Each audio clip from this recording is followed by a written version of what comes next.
Actually, why don't we do this? So why don't, to break the ice, why don't we have each person, Ben, we'll start with you, tell us the biggest myth that you hear in your clinical practice from your patients.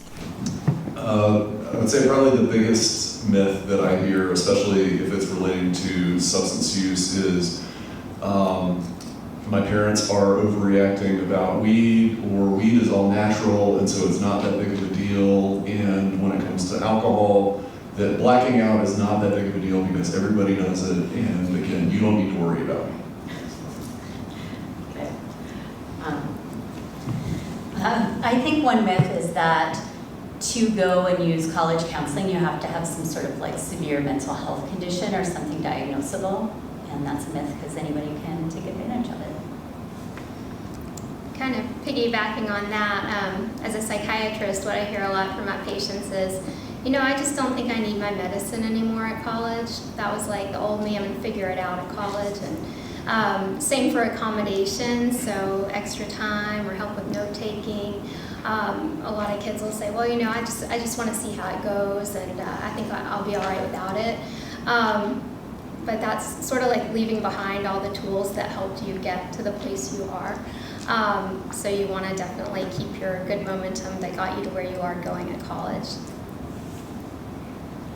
I would say for me, the biggest myth, like my experience, I'd say it's not that I don't think you will find your forever friends in college, but I think how quickly the Instagrams and highlight reels that people put all over their social media that like captivates our generation makes it seem like people are like that like all the time. And I have a number of people from my hometown who I know who are posting all over Instagram first semester, and next semester that I see that they're transferring or going somewhere else. So I think just this idea that like you find your forever friends right away, you'll figure out who you're going to be, and that all that happens really quickly.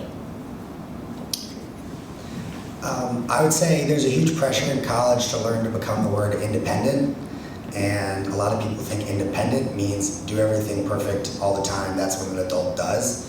But as you transition to becoming an adult, I'm sure all your parents will tell you the measure of a healthy adult is someone who knows when they don't know, right? When they know they need someone's help to solve a problem, they need someone's help to help someone in their life or help themselves. A real adult knows when to ask for help, and that's what college is about.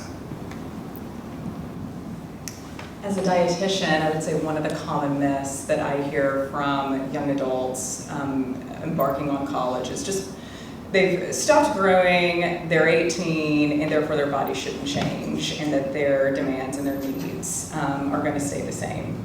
And that is certainly not true.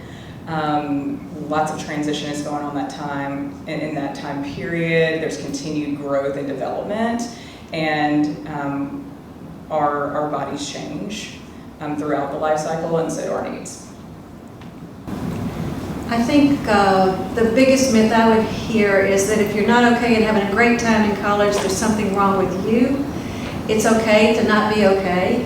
And please call someone. You can call your pediatrician. In many cases, you all are lucky you've had pediatricians since you were little. We have known you since you were learning to walk, or learning to read, or learning to drive and driving your parents crazy. So call us. It's confidential. Many of us have portals. Text us, even at 3 in the morning. We'll get back to you. One of the biggest myths that I find in my practice, working with a lot of anxiety and depression, is that everyone around me has everything together and I'm the only one struggling. Many times they're struggling with identity issues and healthy relationships. Who's my friend? Who's not my friend? So they're not as quickly to go ask for help or really express those vulnerable moments because they feel like everyone around them have them together. And I'm here to say we all are working on trying to get it together no matter what age you are. I don't know how I'm going to top all these great things, but I would say as a psychiatrist, what I hear often from college students, especially with the transition freshman year, is that seeking help is a sign of weakness. So like in line with trying to be more independent as they transition to college, they think maybe they can manage and without medications or like Dr. Burns said, without accommodations, and they may try to stop their meds on their own or not engage in therapy as much as before. And I think with all those transitions, sometimes that it can be when it's most helpful to consider continuation, just depending on what's going on. And your friendly psychiatrist is always here to help sort of talk about that option with you. Thanks. So we have